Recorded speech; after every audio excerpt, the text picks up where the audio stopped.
अब जैसे कि मैंने बोला था कि जो परमानेंट मेंबर्स हैं उनके पास वीटो पावर है। वीटो पावर का क्या मतलब है?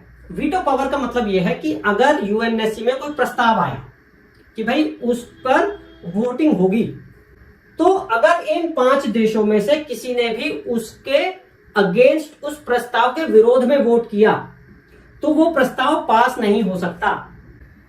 192 कंट्रीज एक तरफ, यूएनओ के जो टोटल मेंबर्स हैं वो है 193, 193। अब अगर 192 कंट्रीज, 192 कंट्रीज एक तरफ है किसी प्रस्ताव में और एक कंट्री उसके अगेंस्ट है, तो वो प्रस्ताव पास नहीं होगा, वो प्रस्ताव गिर जाएगा। ये इसकी सबसे बड़ी कमी है।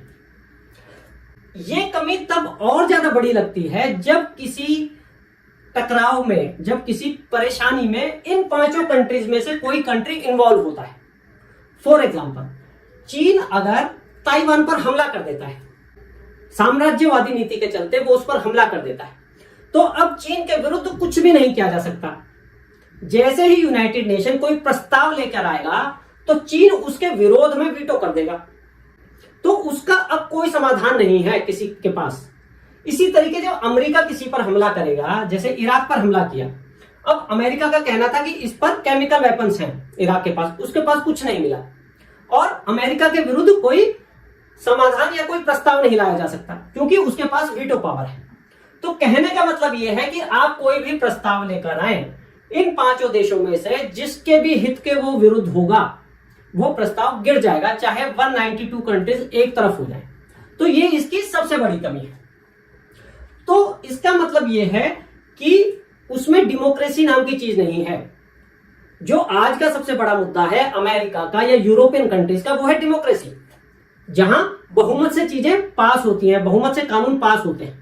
तो यहां ऐसी कोई चीज नहीं है, बहुत लिमिटेशंस हैं, बहुत बंधा हुआ स्ट्रक्चर है, इसलिए इसकी जो ये कमियां हैं ये बहुत परेशान करने वाली है।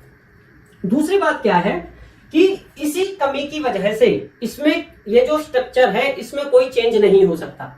बाई चांस किसी देश के लिए प्रस्ताव आए कि उसका योगदान बहुत ज्यादा है तो उसको यूएनएससी में शामिल किया जाए। जैसे भारत की बात है कि भाई जैसे उन्होंने, महासचिव ने बोला कि भारत का योगदान महत्वपूर्ण है और उनको यूएनएससी में होना चाहिए, अगर वो ये बोले, तो चीन जो है भारत का सबसे बड़ा कॉम्पिटिटर है। चीन को लगेगा, या चीन को अगर ये लगता है कि इससे मेरा वर्चस्व एशिया में खतरे में आएगा, मेरा एक कॉम्पिटिटर खड़ा होगा, तो ये वीटो कर देगा। ऐसे ही कोई यूएस का कॉम्पिटिटर है, यूएस को लगता है कि ये मेरे बराबर कैसे आ गया, तो यूएस उसके अगेंस्ट वीटो कर देगा। तो कहने का मतलब यह है कि स्ट्रक्चर में कोई चेंज नहीं हो सकता क्योंकि इनके पास वीटो पावर है।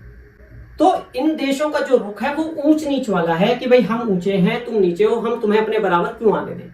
ये वाली प्रॉब्लम सबसे बड़ी प्रॉब्लम है। और जो यूएनएससी में वोटिंग होती है, जो डिसीजंस लिए जाते हैं, वो बंद कमरे में होते हैं, उनके बारे में किसी को कुछ नहीं पता चलता जब तक कि ये खुद ना चाहे बताना। तो ट्रांसपेरेंसी नहीं है, डेमोक्रेसी नहीं है, प्रॉपर प्रेजेंटेशन नहीं है वर्ल्ड का। तो ये यूएनएससी की सबसे बड़ी दिक्कतें हैं। अब हम एक कमी की और बात करते हैं। जब कोई प्रस्ताव आता है किसी समस्या को सुलझाने के लिए, कोई युद्ध हुआ, कुछ भी हुआ, कोई प्रस्ताव पास आया, तो जो वोटिंग होती है देशों की यूएनएससी में, वो बहुत टैक्टिकल वोटिंग होती है। टैक्टिकल से क्या मतलब है? ब्लॉक्स में वोटिंग होती है, यानी कि गलत और सही चीज नहीं देखी जाती। यह देखा जाता है कि भाई हमें किस तरह वोट करना चाहिए अपने अधिकारों का, या हमें कोई नुकसान ना हो जाए, और पूरा ब्लॉक यूं का यूं वोट करता है।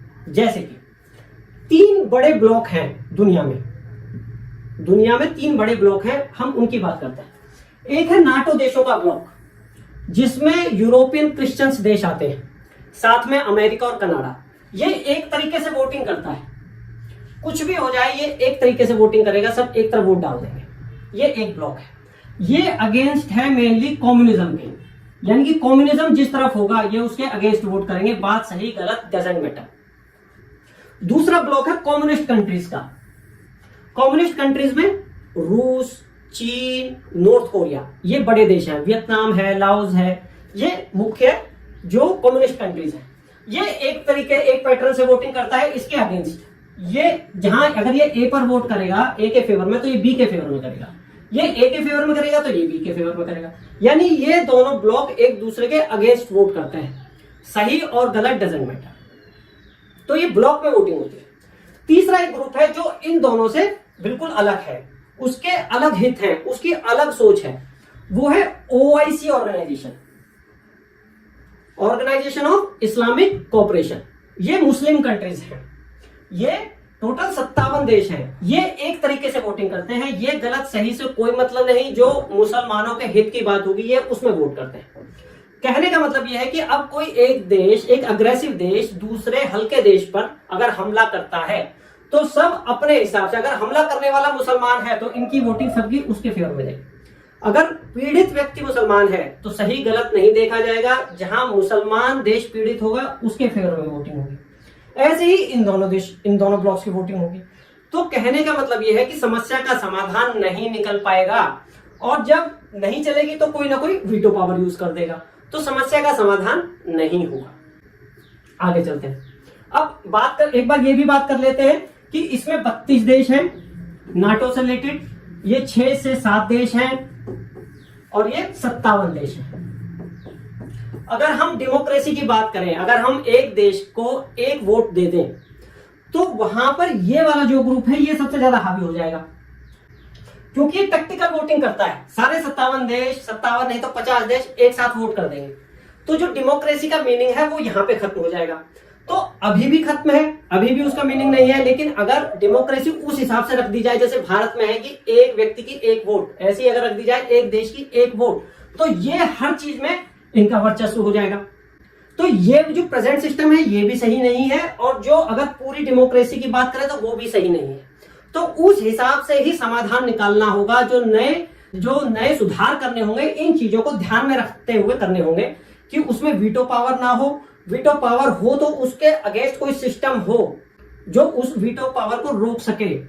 दूसरी बात, डेमोक्रेसी ये वाला सिस्टम भी ना हो और प्रॉपर प्रेजेंटेशन भी हो वर्ल्ड का, इस तरीके से सिस्टम नया बनाया जाना चाहिए।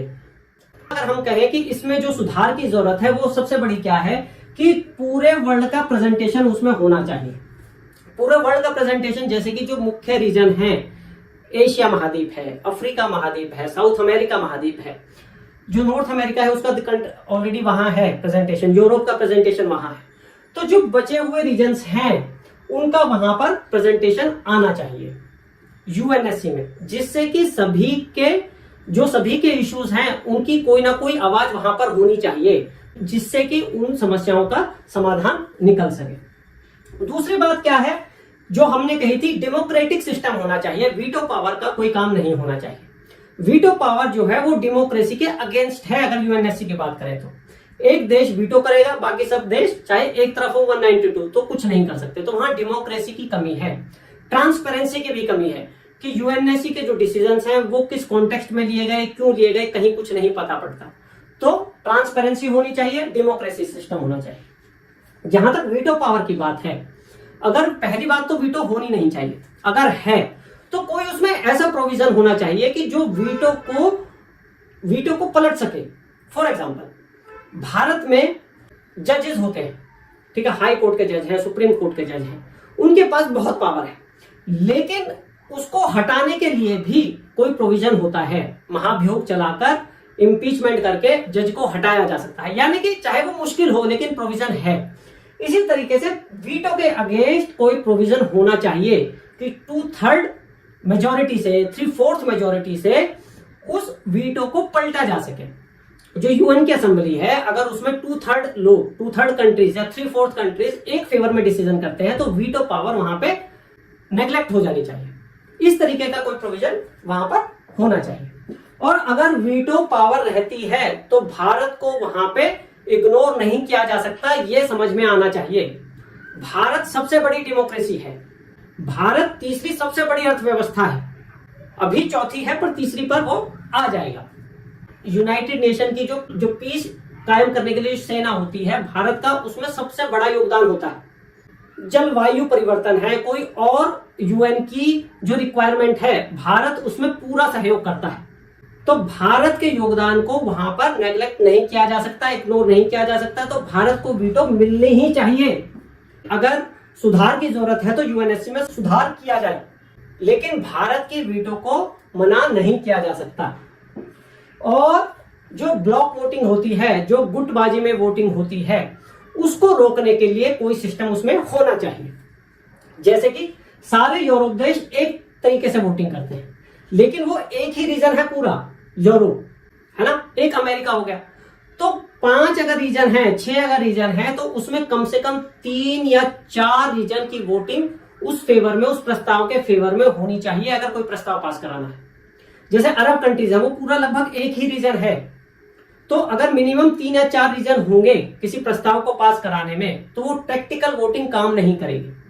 तो कहने का मतलब यह है कि सिस्टम ऐसा हो जो वीटो को संतुलित कर पाए, जो टैक्टिकल वोटिंग को संतुलित कर पाए, और जिसमें प्रेजेंटेशन पूरे वर्ल्ड का हो, तब जाकर यूएनओ अपना काम सही तरीके से कर पाएगा। अब या तो उसमें सुधार किया जाए, और प्रेजेंट स्ट्रक्चर को देखते हुए अगर सुधार पॉसिबल नहीं है, तो अब समय आ गया है नया ऑर्गेनाइजेशन बनाए जाने का।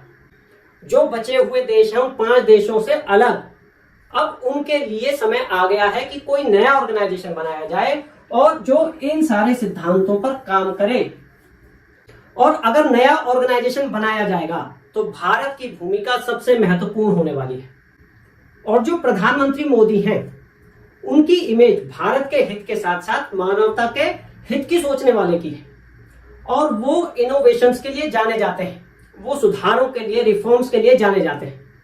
तो वो दिन दूर नहीं होगा जब आप ये देखेंगे कि विश्व जो है एक नए ऑर्गेनाइजेशन की तरफ बढ़ रहा है और भारत उसको लीड कर रहा है। तो आज का विषय यहां समाप्त करते हैं।